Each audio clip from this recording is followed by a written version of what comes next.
تیسرا آج کا نقطہ باب ہے 46، اصحاب علم و فضل نماز پڑھانے کے زیادہ حقدار ہیں۔ حدیث نمبر ہے 678۔ اس حدیث کے راوی ہیں حضرت ابو موسیٰ اشعری کہ نبی کریم صلی اللہ علیہ وآلہ وسلم بیمار ہو گئے جب بخار چڑھا آپ کو آخری عمر میں، پس آپ کا مرض زیادہ ہو گیا۔ آپ نے فرمایا ابو بکر سے کہو کہ وہ لوگوں کو نماز پڑھائے۔ حضرت عائشہ رضی اللہ تعالیٰ نے کہا وہ رقیق القلب شخص ہے۔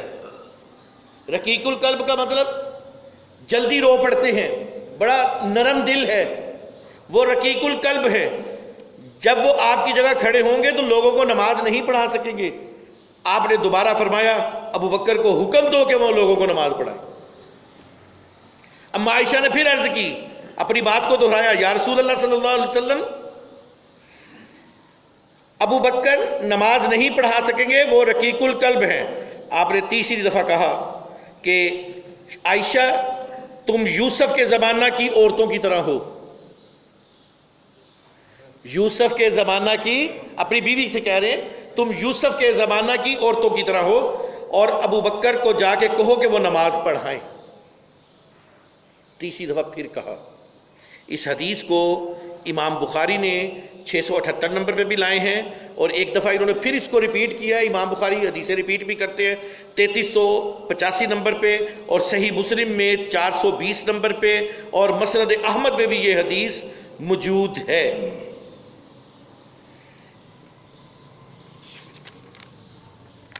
ذرا یہ سن لیجئے کہ حضور نے کہا کہ عائشہ تم،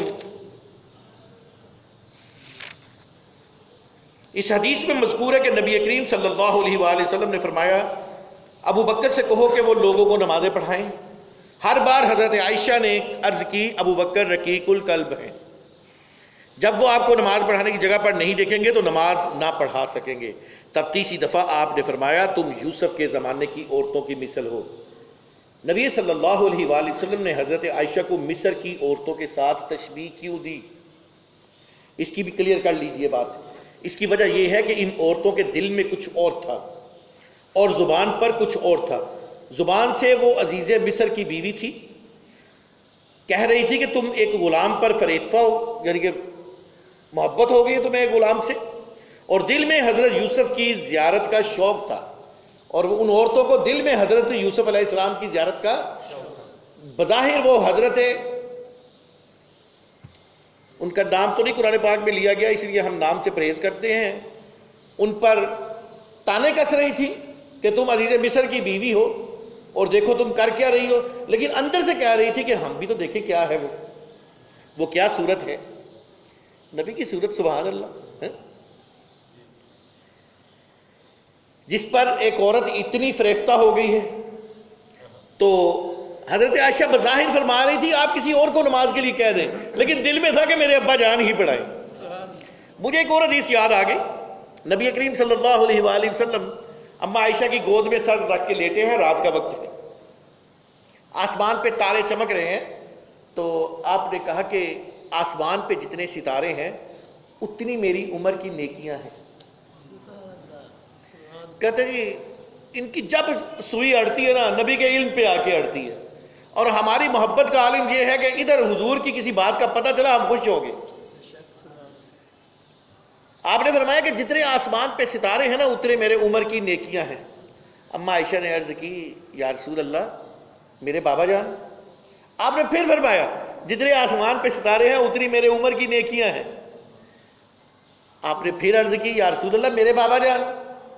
کہ ابو بکر کا کیا حال ہے؟ پھر آپ نے فرمایا ابو بکر کی غار والی اکیلی نیکی عمر کی ساری نیکیوں پہ بھاری ہے، رضی اللہ تعالی۔ یار کیا کمال ہے، محبتیں ہیں، صحابہ کی محبتیں ہیں، حضور کی محبتیں ہیں، آج ہمیں محبتوں سے دور کیا جا رہا ہے۔ ہمارے ساتھ دیکھیے کتنا برا ہے، کس برے زمانے میں آئے ہمیں دور کیا جا رہا ہے، لیکن انشاءاللہ ہم دور نہیں ہوں گے۔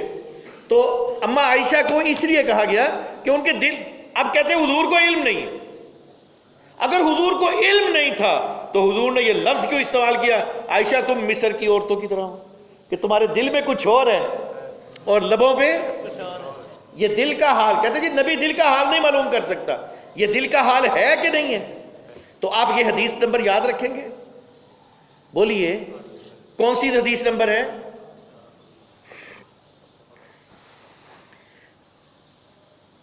آپ کئی بار ان کو نماز پڑھانے کا حکم دے کر ان کی امامت اور پختہ، اور اصل میں اس کے اندر ایک راز تھا۔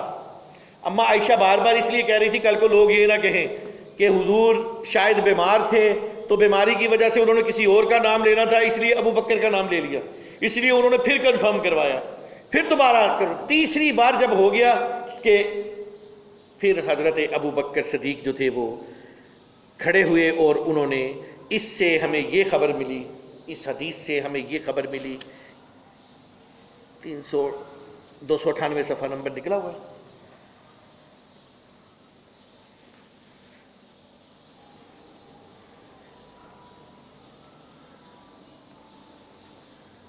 یہ ایک اور حدیث سماعت فرما لیجئے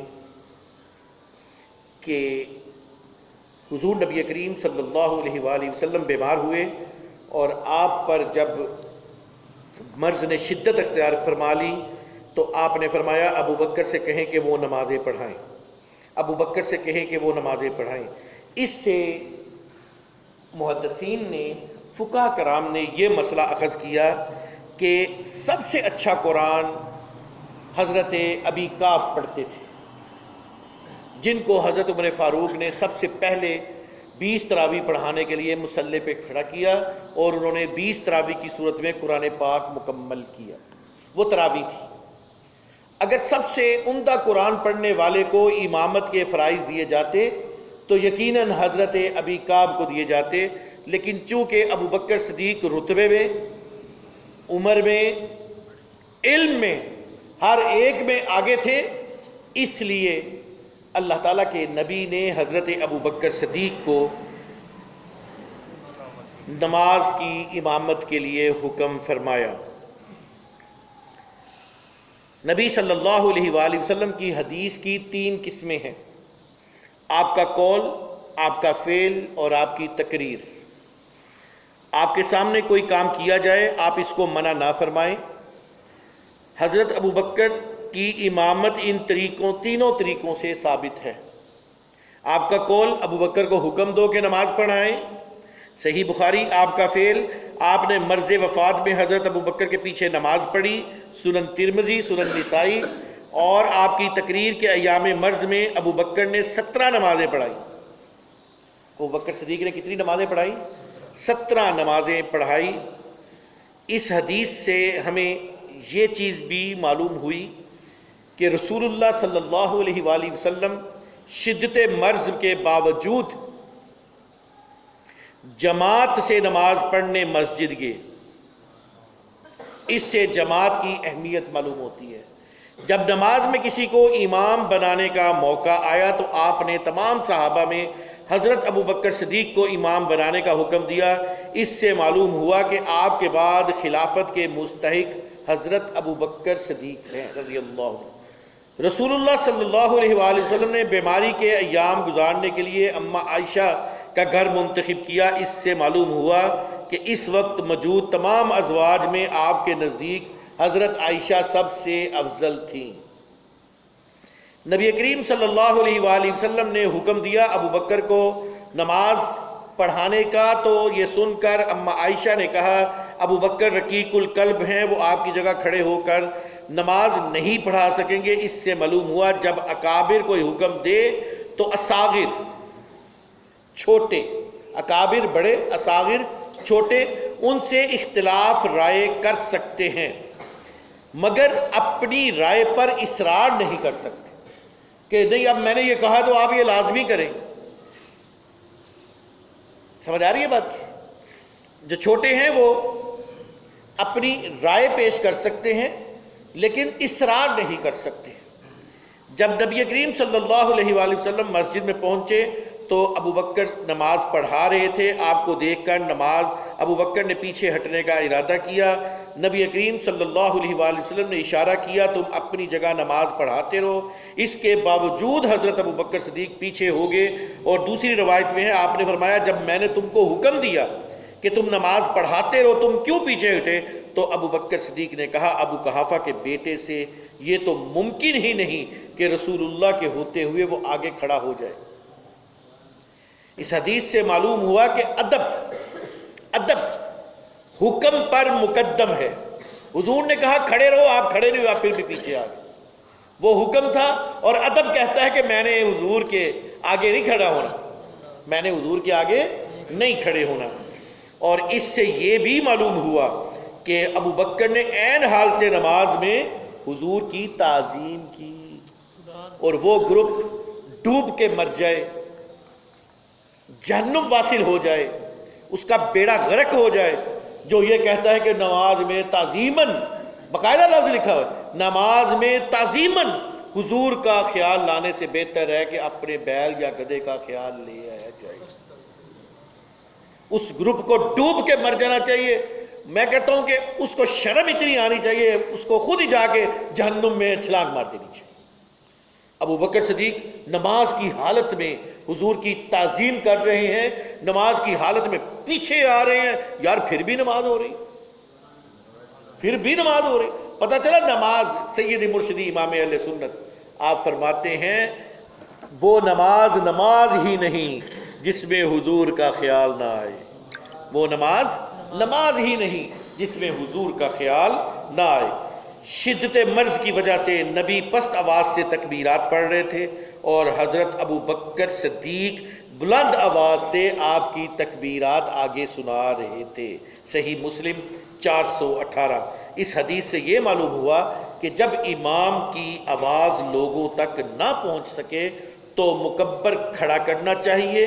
فقہ نے کہا ہے کہ جہاں تک امام کی آواز پہنچ رہی ہو وہاں مکبر کھڑا کرنا مکروہ ہے، اور جب لاؤڈ سپیکر کے ذریعے امام کی آواز تمام نمازیوں تک پہنچ جاتی ہے تو پھر مکبر کھڑا کرنے کی ضرورت نہیں ہے۔ نجدی آج بھی کرتے ہیں۔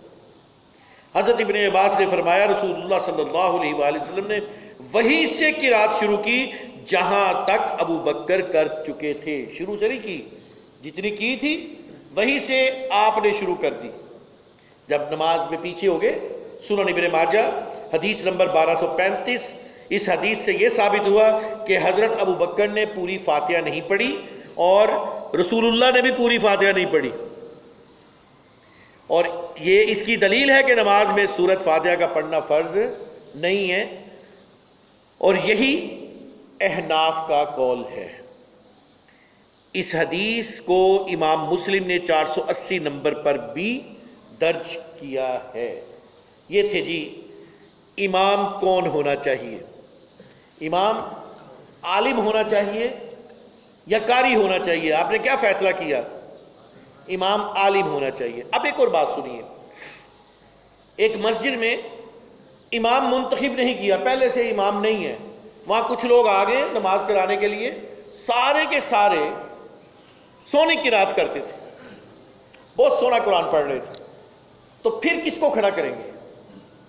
سارے کے سارے عالم بھی برابر تھے، قرآن بھی ایک جیسا پڑھتے تھے، اب کس کو کھڑا کریں گے؟ اب جو عمر میں زیادہ ہوگا، تو ابو بکر صدیق عمر میں بھی زیادہ تھے، ہر لحاظ سے ابو بکر صدیق اعلیٰ تھے، افضل البشر بعد الانبیاء، انبیاء کے بعد اگر کوئی افضل بشر ہے تو وہ سیدنا ابو بکر صدیق رضی اللہ تعالیٰ۔ تو کچھ وقت میں بھی یہاں پہ آ کے جماعت کراتا ہوں تو کچھ لوگ پریشان ہو جاتے ہیں، بیچارے نماز چھوڑ کے چلے جاتے ہیں، تو میں نے کہا کہ شاید میں غلط ہوں۔